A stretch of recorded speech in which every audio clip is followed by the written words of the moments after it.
Boa noite, irmãos. Eu estou aqui hoje, né? Estou tirando a voz de Marta, que é bem carinhosinha, né? De Magda, que é bem carinhosa, e aquela voz linda do nosso irmão aqui, também, que é potente e tudo, mas sou eu, tá? A gente está aqui hoje, recebemos essa incumbência aí. Eu brinco com o Ildete e com o Sócrates, que não é por eles, é por Marta, tá? Então eu venho. Então, a maior alegria de me encontrar nessa casa aqui. Lembro quando ela começou numa ruazinha ali no centro, bem pequenininha, que só tinha entrada e a saída, se desse uma confusão lá dentro, estava todo mundo perdido. Mas, enfim, a casa se fez, o amor se fez, a obra está se fazendo, e a gente está aqui mais uma vez, saudando a corações amigos que eu estou reencontrando aqui outra vez. Tem dois ali, ó, estavam cantando aqui, estavam cantando Nossa Luz, quanta luz. Que coisa linda, né?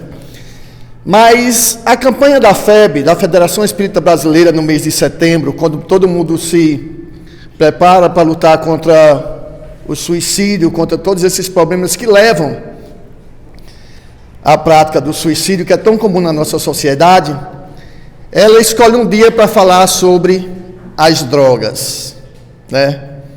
As drogas que hoje são uma coisa muito corriqueira na nossa existência. Mas desde que nós somos gente, desde que nós habitamos esse planeta, desde que nós começamos a cultivar, desde que nós começamos a colher, nós fazemos uso de algumas drogas, de algumas substâncias. A gente vai lá no Gênesis, né? Vai ver a situação de Noé. Noé foi o primeiro bêbado da história. Não sei se vocês sabem disso. Vocês sabem disso? Mas enfim, Noé foi o primeiro, desceu com seus filhos lá, plantou uma plantação de uva, fez aquela coisa todinha, colheu as uvas, foi comemorar e ficou bêbado. Mas o problema do álcool com a gente hoje em dia, é que álcool é uma droga lícita. Ele é vendido, a gente consome, a gente compra. Ninguém nos questiona mais, ninguém nos proíbe, a não ser que nós façamos alguma besteira. Embora seja o principal motivador da maioria dos acidentes de trânsito que ainda acontecem, o álcool, ele é vendido livremente. Tem alguma outra droga lícita vendida aqui no Brasil? O cigarro. Há muito tempo atrás, vou ter que revelar minha idade, a gente via propaganda de cigarro nas televisões, não era? Alguém lembra da propaganda do Marlboro aqui? O cara montado num cavalo, não era? A coisa mais linda do mundo, ele montado num cavalo lá pelas pradarias americanas, subindo pedra, descendo pedra, ele montado no cavalo, parava, fumava um cigarro. Vocês sabem de que esse cidadão morreu? De câncer, câncer no pulmão. Mas o cigarro continua sendo vendido. Não é assim? Os nossos irmãos nos asseveram, em todas as pesquisas, os cientistas asseveram, que o álcool e o cigarro são a porta de entrada para todas as outras drogas. Certo? E por que aqui são a porta de entrada? Primeiro porque o cigarro ele não tem uma característica de deixar a pessoa com estado de emoção alterado. O caba consome, fuma, se desgasta, só. O álcool é um psicotrópico, ele deixa você animado, lhe permite fazer coisas que você, em estado normal, não faria. Os romanos dizem, in vine veritas, no vinho, a verdade. Porque eles dizem que quando você bebe demais, você consegue fazer aquelas coisas que tem vontade de fazer, mas a ética, a libido, qualquer outra coisa não deixava que você fizesse. Mas enfim, o que são as drogas? Os irmãos vão dizer que a droga é qualquer substância que entre no nosso corpo, estranha ao nosso corpo, que estando dentro dele nos causa alterações fisiológicas ou psíquicas. Mas nós temos algumas substâncias em nossos corpos que a gente tem um estado de emoção alterado ou não, a gente libera de uma forma ou de outra, que também nós nos viciamos nessa situação. Muitas substâncias dentro do nosso próprio corpo. O problema com as drogas, com os psicotrópicos, é que elas não permitem a recuperação das células neuroniais. E nós sabemos que a vida como nós conhecemos, todo e qualquer movimento que nós fazemos, nós despendemos energia. Nós gastamos energia, né? A gente viu aí o Thanos, né? Estalou o dedo, matou metade do universo. Mas todo e qualquer movimento, tudo que a gente gasta, o nosso corpo tem necessidade de recuperar. Ele precisa recuperar. E o que acontece com o uso constante das drogas é que o nosso corpo não retorna àquela condição anterior. E nós então começamos a ter primeiro problemas de ordem físicas. Quando os problemas de ordem física se acentuam, nós vamos ter problemas de ordem espiritual, certo? Mas todos nós conhecemos, ou já ouvimos falar, de alguém que tem problema com droga, ou nós temos familiares, nós temos amigos, nós temos algum parente que passa por essa situação. É recomendável em todo sentido, em toda ocasião, que a gente não critique, primeiro acolha, não deixando de salientar os pontos que ele está errado. Mas o principal problema hoje em dia dos pais e dos amigos e dos parentes é notar quais são alguns dos sintomas que os nossos filhos, que os nossos irmãos mostram, para a gente poder intervir de uma forma mais rápida. Logo salientando, não existe um tratamento eficaz com os drogadictos, com as pessoas que fazem uso da droga, se não houver um tratamento, um acompanhamento religioso do lado. Eu digo um tratamento religioso porque cada casa religiosa vai dar o seu tratamento. E é preciso que a pessoa busque essa comunhão com a entidade superior. É assim no AA, no NAA, né? Os narcóticos anônimos, eles têm diversos passos. E um dos passos vai ser que ele vai ter que se ligar com a fonte de criação. Não importa a matriz religiosa que ele queira pertencer. Agora vai ter que buscar a comunhão com Deus, para ser sabedor das suas necessidades. O psicólogo Samitiba, ele diz o seguinte, ele tem um livro que é Juventude e Drogas, a Síndrome dos Anjos Caídos. E Samitiba, quando estava vivo, apareceu um bocado de vez no Faustão, não sei quem lembra, mas ele aparecia sempre no Faustão para discutir uma coisa ou outra, ele estava lá para mostrar. E ele salienta por que a Síndrome dos Anjos Caídos. Ele vai dizer que é um problema que o viciado, o dependente, ele não passa só, ele leva a família junto. Não é assim? Não é assim que acontece? Então ele vai dizer uns pontos. O interessante é que ele enumera a gradação do comprometimento do envolvido com o envolvente, que seria a droga. Ele diz que tudo começa com flerte, né? A pessoa está lá, fica imaginando assim, está vendo aquele grupinho formado ali atrás, que sempre começa nos grupos que nós queremos fazer parte ou não. E também ele chama a atenção que não existe só um fator que leve ao envolvimento com droga. Nunca ou foi só isto ou foi só aquilo. São soma de fatores. E veja bem que eu estou falando num sentido aqui de psiquiatria, no sentido físico, único e exclusivamente físico. Então ele diz o seguinte, começa com flerte. Será que eu devo? Será que eu não devo? Né? Quando a gente está com aquela namoradinha assim, será que a gente está apaixonado? Ri de tudo, né? Mas se nós tivermos uma educação ético-religiosa bem fortalecida, bem montada, e tivermos bem a gente não vai aceitar, certo? A gente não vai querer. Teve aquela vontade, mas conseguiu se afastar. Mas se a gente não conseguir se afastar, o que é que a gente vai fazer? Ele diz que a gente entra na parte do ficar. O que é o ficar dos jovens hoje? O que é o ficar? Não tem ninguém jovem aqui. O ficar é você não se envolver no namoro, é você flertar, é estar do lado daquela pessoa que você gosta, mas não tem aquele compromisso, né? Olha, tudo bem, eu estou com você, mas tu fica aí que eu fico aqui. Quando a gente se encontrar, está tudo bem, não vamos, mas a pessoa gosta, né? Não quer assumir ainda, mas ela já está inclinada.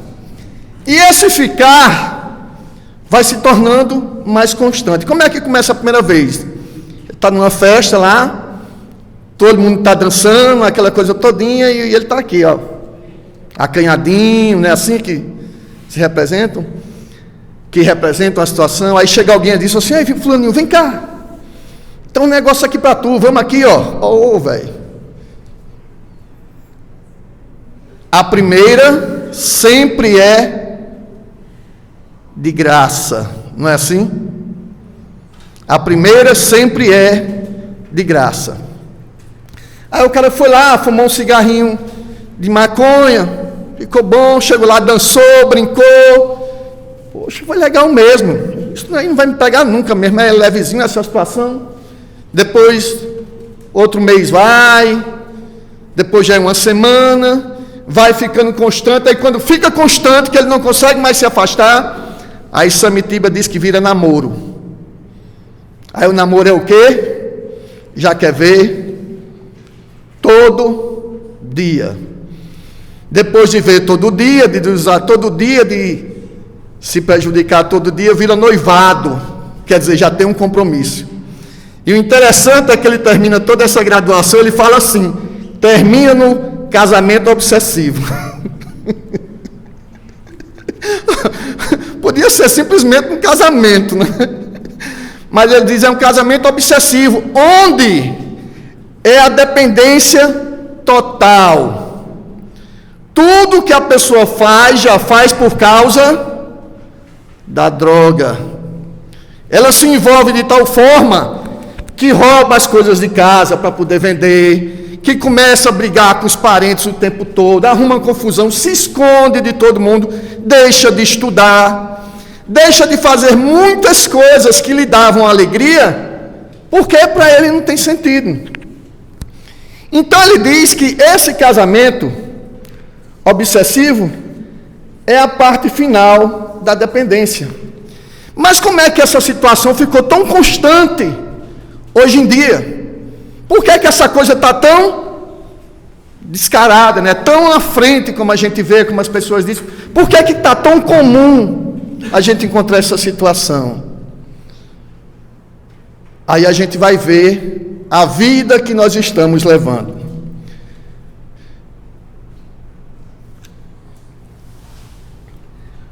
O mundo de hoje em dia é muito diferente. As coisas acontecem muito mais rápida, de uma forma muito mais constante. Alguns vão dizer que os pais não têm mais atenção com seus filhos. Outros vão dizer que os filhos mudaram. Mas os filhos mudam. Porque nós somos o quê? O que é que nós somos? Nós somos espíritos encarnados. E como espíritos que somos, nós já tivemos outras experiências, outras vidas. E a nossa infância, a infância de cada um de nós, até a nossa adolescência, nós vivemos a nossa vida de tal forma que todas as nossas tendências e reminiscências, elas estão fechadinhas, elas não saíram ainda. As nossas tendências, elas não afloraram. Nós não mostramos as nossas inclinações, os nossos medos. É por isso que nós passamos pelo período da infância. É aí onde os pais vão tomar conta de cada um de nós e vão trazer o melhor para cada um de nós, direcionar o nosso pensamento, o nosso coração, a nossa base ética e moral. Mas ainda assim, os nossos pais, apesar de todo o bom trabalho que eles possam ter feito, nós podemos de uma hora para outra sair do trilho. É a coisa mais natural do mundo. Na pergunta 218 do Livro dos Espíritos, Kardec faz: nenhuma influência exerce os espíritos dos pais sobre o filho depois do nascimento dele? O espírito responde: ao contrário, bem grande influência exercem.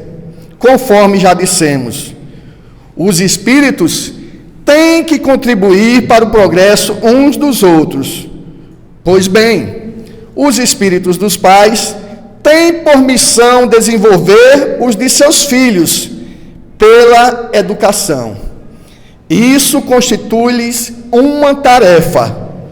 Tornar-se-ão culpados se vierem a falir no seu desempenho. Veja bem, se vierem a falir no seu desempenho, mas ele ensinou. Se a pessoa não aprendeu, é necessário que a gente olhe o outro lado. Então nós recebemos essa influência dos nossos pais, mas também nós recebemos influência mais de quem? De quem, gente, a gente recebe influência? De quem mais a gente recebe influência? De todos aqueles espíritos que nos cercam, não é? Depois Kardec vai perguntar assim: mas os bons espíritos também influenciam os homens? Lógico. Lógico que os bons espíritos influenciam. E os maus influenciam? Lógico. O que é que acontece com cada um de nós? O que é a mediunidade, gente? O que é a mediunidade? A mediunidade é uma capacidade que cada um de nós tem, em maior ou menor grau, de receber a influência dos espíritos e percebê-la. Nós sabemos que nós funcionamos como um rádio de FM. Se nós estivermos em uma frequência, nós vamos receber somente aquela frequência. Se nós estivermos em outra frequência, nós vamos receber exatamente a outra frequência. E como nós já dissemos aqui que já reencarnamos várias vezes, então a gente tem recebido muitas influências dos dois lados da moeda.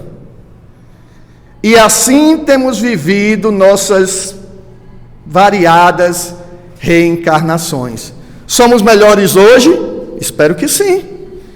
Tanto que estamos dentro de uma casa espírita, estudando o Evangelho de Jesus, coisa que antes nós não faríamos, mas não faríamos mesmo. Deixa aquele pessoal para lá, senão estávamos caçando as bruxas na Idade Média. Mas esse progresso, essa conquista é fruto do nosso aprendizado, é fruto da nossa caminhada. E quando a gente caminha, a gente tropeça, a gente cai, a gente se machuca. Mas tem uma coisa que a gente aprendeu na mais tenra infância: quando cair,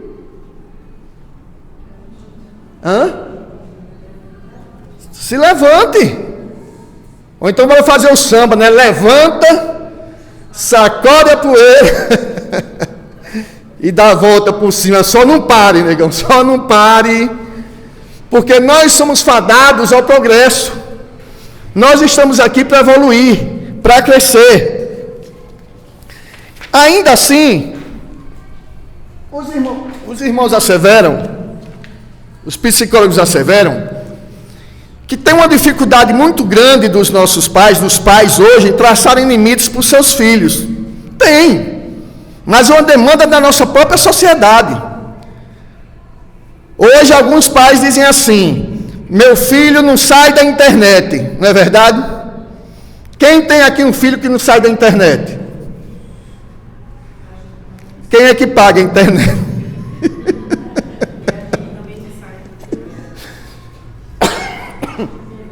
Então nós precisamos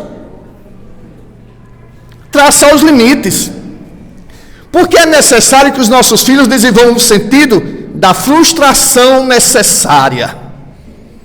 Veja bem: pai, eu quero ir para a festa hoje. Vai não. Mas pai, eu quero ir para a festa. Você já foi ontem. Aí ele vai para o quarto com raiva, não é assim? Quanto mais menor é mais desaforado. Eu tenho um de 7 anos que diz assim, os outros dizem assim, que uma criança de 7 anos é um anjinho. Não, o meu é um cãozinho mesmo. Porque ele diz logo assim: eu não lhe amo mais. Não é assim? Mas vocês já repararam que quando uma criança, na escola, no primeiro, no segundo, ele brinca com um coleguinha e diz assim: não falo mais com você, né? É necessário. Ele tem que aprender aquilo ali. Então nós temos que dar aos nossos filhos as frustrações necessárias para que ele possa crescer. É aí que nós encontramos os nossos meninos hoje. Eles chegam em casa e dizem assim: todos os meus coleguinhas bebem cerveja. Não é bom para eles. E você não bebe por quê? Não, porque eu não gosto. Ótimo. Agora veja bem o que é o nível do mundo que nós vivemos. A cerveja, a caipirinha, o fato de nós termos bebido ou bebermos socialmente, como os nossos pais nos ensinaram, era um fator de transição, não era? Era um rito inicial. Você saía da juventude, saía da adolescência, entrava na juventude, tomar uma cerveja com meu filho, tem 18 anos. E realmente, a cerveja, ela não tem um gosto muito agradável para as crianças, não. Bote refrigerante. Por que é que os meninos se atolam de refrigerante? Porque é doce. Não é assim? Tomam refrigerante. Assim, quanto mais cor esquisita tiver, e mais doce for, mais eles se viciam mais rápido. Não é assim que diz o refrigerante? Mas é. Mas nós somos o 4º país produtor de cerveja do mundo. E talvez o 4º ou 5º que beba também, que consuma. Mas nossas crianças não gostam de cerveja. O que foi que as indústrias fizeram agora? Vocês já ouviram falar das Ice? É uma bebida numa garrafinha pequenininha, tem um pouquinho de vodka, mas é doce. E a molecada já descobriu e já está começando a beber. Certo? Alguns existem que lutam. Tem muita gente que briga aí para tirar as propagandas de bebida. Da TV ainda tem. Agora eu aposto com qualquer um aqui, com qualquer um, aposto. Eu não sei nem quanto eu tenho na carteira, mas quem já foi num bar e viu aquelas mulheres da televisão? Porque a única vez que tem um cidadão feio no bar era que ele vai da escola, não era? Da casa. Cadê ele? Sumiu. Então você chega nos bares das propagandas de televisão, é só mulher bonita, só rapaz bonito. As comidas, parece propaganda né? Bota aquela foto do hambúrguerzão lá, aquela coisa, você vê um hambúrguer, aquela coisa mais linda do mundo, quando pede o pãozinho desse tamanho.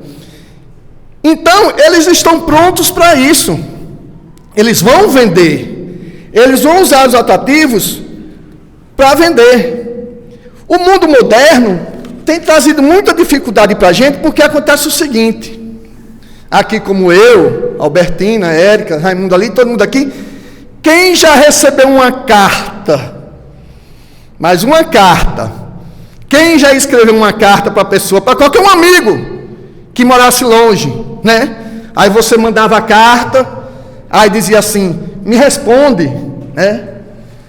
Aí na hora que você punha a carta no correio, você já queria que a carta estivesse lá, e você passava 1, 2, uma semana, 3 dias, um mês naquela expectativa, aí chegava a carta, não era assim? Era a melhor coisa do mundo, era ou não era? Há 20 anos atrás, há 15 anos atrás, a gente jogava bola, chegava em casa, a mãe dizia assim, olha, teu colega ligou, ele quer falar contigo, agora não liga para ele hoje de noite não, que ele está na faculdade, quando for amanhã você liga que ele quer falar com você. Então nós passávamos o tempo todinho na ansiedade, a gente pensava o que ele ia responder, a gente pensava o que ele ia falar, e hoje? Fulano me manda um e-mail, WhatsApp, rapaz, tu não curte minha foto no Facebook, ei, tu tem Instagram, ei, tu não tem isso, tu não tem aquilo, é preciso, porque a gente precisa estar conectado, eu preciso saber o que você está fazendo. Não, gente, a gente não precisa saber o que as outras pessoas estão fazendo. Tem cada menina linda, cada rapaz lindo, que tudo que faz, bota uma foto. Ri.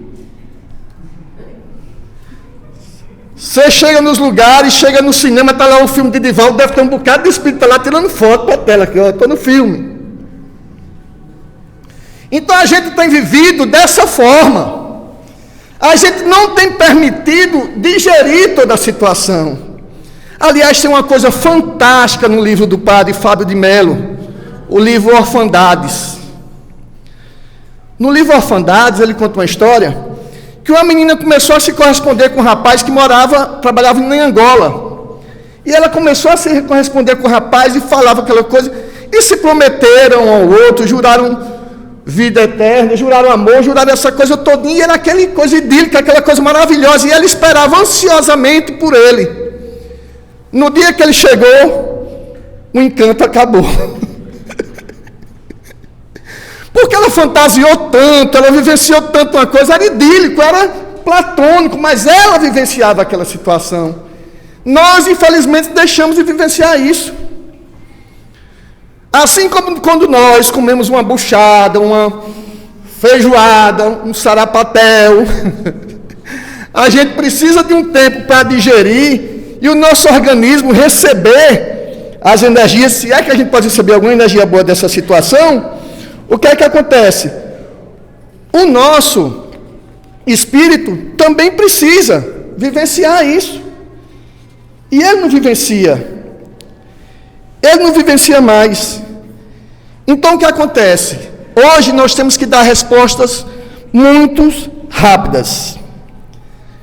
Na pergunta 943, o Kardec fala assim: de onde vem o desgosto pela vida que se apodera de alguns indivíduos sem motivos plausíveis? Veja bem, de onde vem o desgosto pela vida que se apodera de nós sem que a gente note nenhum motivo, né? Aí o Espírito de Verdade diz: efeito da ociosidade. O outro diz assim: cabeça vazia, oficina do...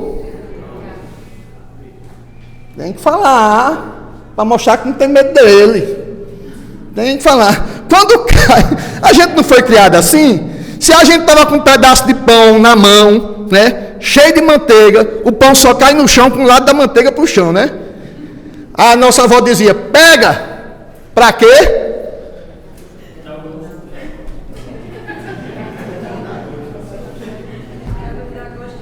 Para não dar gosto para o cão, sim. Sim, então nós temos, são essas coisas que nós temos que mostrar para os nossos filhos, mostrar pelo que a gente fazia, ainda dizer por que fazíamos. Por que fazíamos. Eu tinha uma coleção de mais de 250 discos. Eu tinha. Meu filho tinha 1 ano e já tinha arranhado metade deles. Hoje eu sinto falta dos meus discos, porque eu dei. Hoje inventaram uma nova tecnologia que bota o mesmo disco na agulha nova, né, de ouro, não sei o que, o som fica bonito, aquela coisa todinha, e eu dei os meus discos. Quer dizer, eu não deixei meu filho viver uma situação. Quem lembra aqui de Nemo? Quem assistiu Nemo, Procurando Nemo? Quem assistiu Nemo? O que foi que Nemo fez? Muita raiva ao pai, não foi? Ah, Nemo. E o que foi que o pai fez por Nemo? Conheceu tartaruga, conheceu tubarão, conheceu a Dory, conheceu aquela coisa toda, mas cruzou o mundo. Cruzou o mundo. Ninguém aqui, nós jovens, nós mais velhos, tenhamos dúvida que nossos pais não fariam mesmo por nós se não já fizeram. Fizeram sim. A gente se preocupa na maioria das vezes. Quem aqui já teve vergonha quando o pai foi deixar na porta da escola e fazia assim: eu te amo, filho. E você: tá bom, pai. Tá bom, pai. Foi ou não foi assim? Mas o mundo de hoje tem dado toda essa permissividade e tem permitido que essas coisas aconteçam. Por quê? Porque nós não temos tempo de digerir a maioria das informações que nos chegam. Nós temos muita dificuldade de digerir todas essas informações e na maioria das vezes nós temos sido muito infelizes. E como a gente consegue resolver as coisas com muita rapidez, como eu consigo me comunicar com o irmão com muita rapidez, eu quero tudo muito rápido. E quem oferece a melhor saída? As drogas. Infelizmente. Aliado à nossa invigilância, lógico, aliado à nossa falta de conhecimento, porque nós dizemos assim: é o meu corpo, eu faço o que quiser. Sim, é o seu corpo, você faz o que quiser. Mas tenha certeza que você o recebeu como um empréstimo. Você é o fiel depositário de isso que você chama de seu. E tudo que você fizer com ele vai recair sobre vós. Tenha certeza. Tenha certeza. Porque nós, como já vivemos várias e variadas encarnações, temos feito muitos amigos e feito também muitos inimigos. Joana de Ângeles vai dizer... Joana de Ângeles vai dizer que a dependência química está sempre vinculada a um espírito endividado. Certo? A dependência química está sempre vinculada a quem deve. Talvez por alguma própria disposição reencarnatória de que fez o uso indevido do álcool, de outro tipo de droga, nas nossas consequentes existências. Eu estava vendo hoje, a gente começa a estudar, valendo, que mais velho que o álcool ainda é o ópio. Sabe que o ópio é dos chineses, né? O da papoula, né? Renato Russo cantava lá: minha papoula da Índia, minha flor da Tailândia. O ópio, a Inglaterra brigou pelo ópio, para poder vender para os chineses que estavam espalhados pelo mundo. Os chineses vieram construir estradas de ferro nos Estados Unidos, e quando não tinham ópio para matar soldado de casa, eles se suicidavam. Nos Estados Unidos, na Venezuela, todas essas situações eles já passaram. Assim como aconteceu também com os índios dos Andes que usavam a folha de coca. Então nós já passamos por várias experiências. A Joana de Ângeles chama a atenção: olha, se envolveu, então ele está endividado. O que acontece quando a gente toma cerveja, gente? Alguém sabe me dizer aqui? Ou quando a gente fuma maconha? Quando a gente fuma cigarro? O que é que acontece? Vocês já viram uma pessoa que usa um perfume que você gosta? Qual é um perfume cheiroso aí?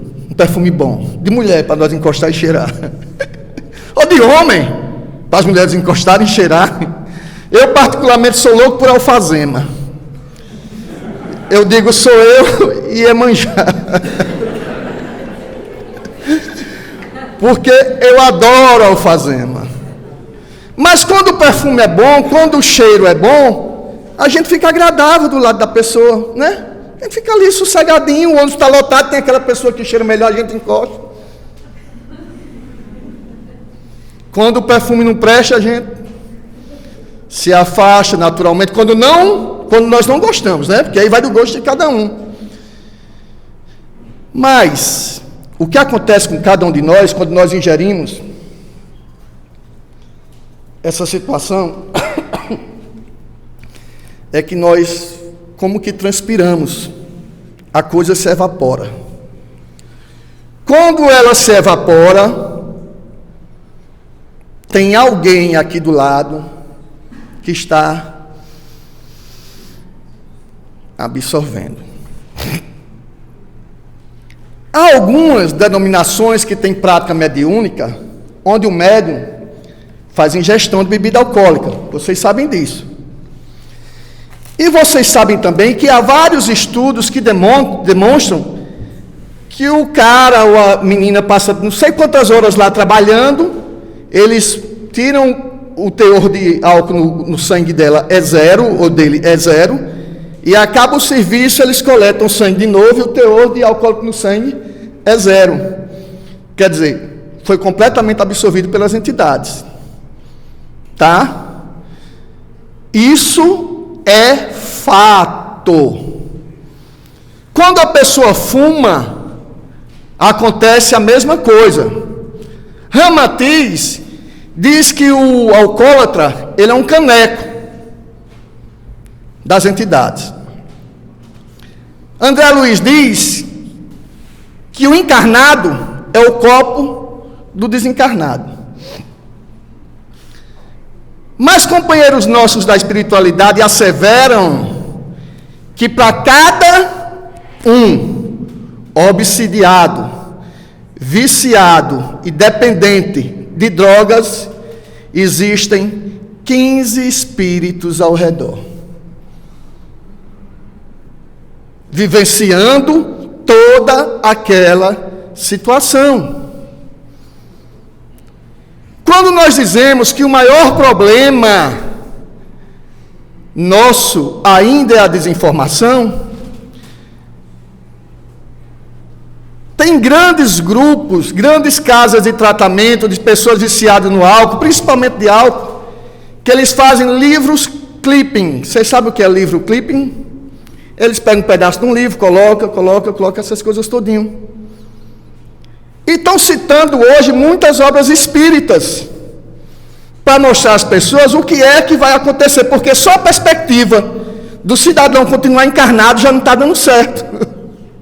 Então eles estão mostrando o que é que acontece.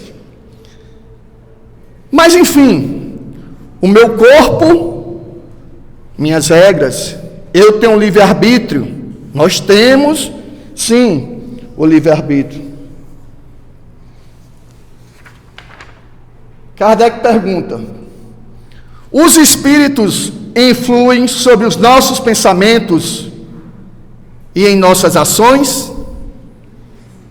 O Espírito de Verdade responde: nesse sentido, a sua influência é maior do que supondes, porque muito frequentemente são eles que vos dirigem.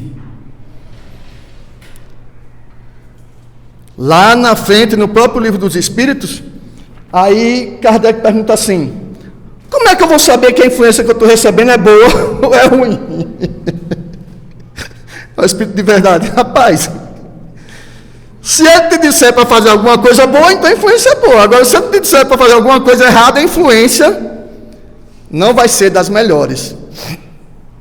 Então, o nosso problema é que nós somos muito orgulhosos. Nós somos a criatura mais inteligente do mundo. Nós. Não existe ninguém melhor do que nós. Eu, você, todo mundo aqui é particular. Todos aqui temos os nossos defeitos. Todos nós aqui temos qualidades que ninguém suspeita. E nem mesmo nós as conhecemos. Mas na maioria das vezes, a gente tem medo. A gente tem medo. E por que nós temos medo? Por que é que nós fraquejamos?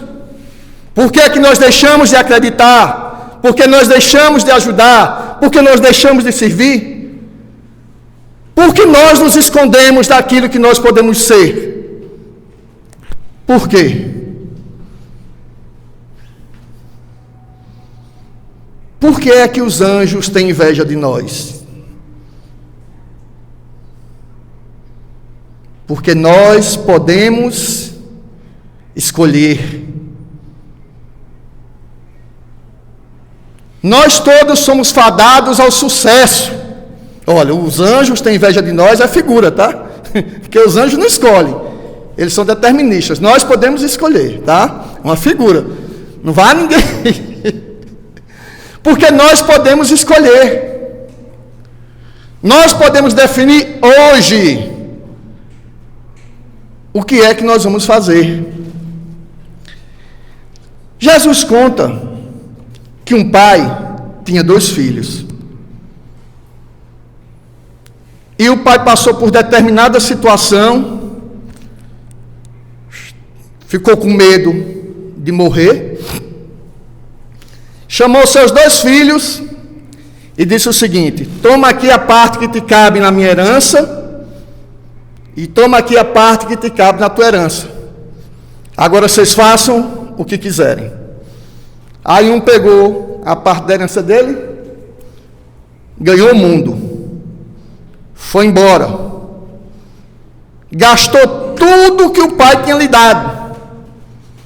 Tudo que o pai tinha dado ele gastou. Tudo. E quando se viu em tal situação que ele estava trabalhando de empregado em outro lugar longe da casa dele, e dormia com os porcos e os jumentos. Uma situação que ele nunca tinha passado na casa do pai dele. Vocês sabem quem era esse rapaz? É o filho pródigo. O filho pródigo é porque ele gastou. Tudo que ele tinha, ele perdeu. Por isso que os Espíritos dizem: sejais pródigos no amor de Deus. Não é assim que Divaldo fala? Aí o que foi que ele fez um dia?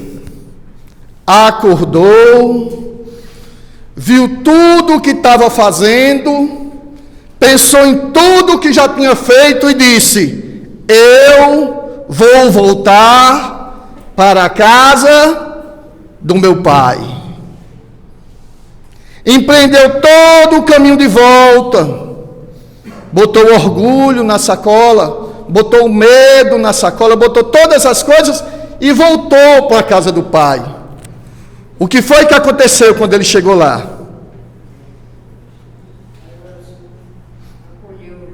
O pai o acolheu, fez uma festa, e o que tinha ficado lá disse: pai, você nunca fez uma festa dessa para mim. Eu que nunca te abandonei. Eu que fiquei aqui o tempo todo. E tu nunca matou uma novilha para a gente comer. Agora fulano voltou e tu fazes isso tudo. Aí o pai diz assim: ah, meu filho, teu irmão para mim, eu o havia perdido. Mas agora eu o recuperei. E por isso eu estou alegre. E por isso quero que tu compartilhes essa alegria comigo. Somos nós. Somos cada um de nós, sem culpa, sem medo, sem orgulho, sem raiva e cheios de amor. Porque a vida que cada um de nós recebeu, é importante demais. Nós temos que mostrar a todos aqueles que nos cercam o que é que nós somos e por que vivemos, fazendo a vida de cada um de nós valer a pena, sim, e auxiliando cada um dos que nos cercam. Por isso o amor é a principal ferramenta no tratamento dos nossos irmãos viciados. A família deve acolher, deve encaminhar a um tratamento espiritual e um tratamento médico, deve aconselhar, deve lhe mostrar seus erros, mas deve estar do lado, deve auxiliar. Nós não estamos sós, nunca estamos só. Chico Xavier diz que não é para a gente imaginar Maria, nem Jesus longe da terra, não. É para imaginar Maria como se ela estivesse cobrindo o planeta. E a Jesus também. Porque nós nunca estamos sós. Agora, a necessidade de cada um de nós de perfazermos o caminho de volta e buscar a proteção nos braços do Pai é de cada um de nós. Os chineses dizem o seguinte: quando tu nasceu, todos sorriam e só você chorava. Vive a tua vida de tal forma que quando tu te fores, todos chorem, mas você... E é sorrindo que nós vamos encontrar o amado Mestre dos nossos corações e das nossas vidas. Que Jesus nos abençoe a todos, irmãos.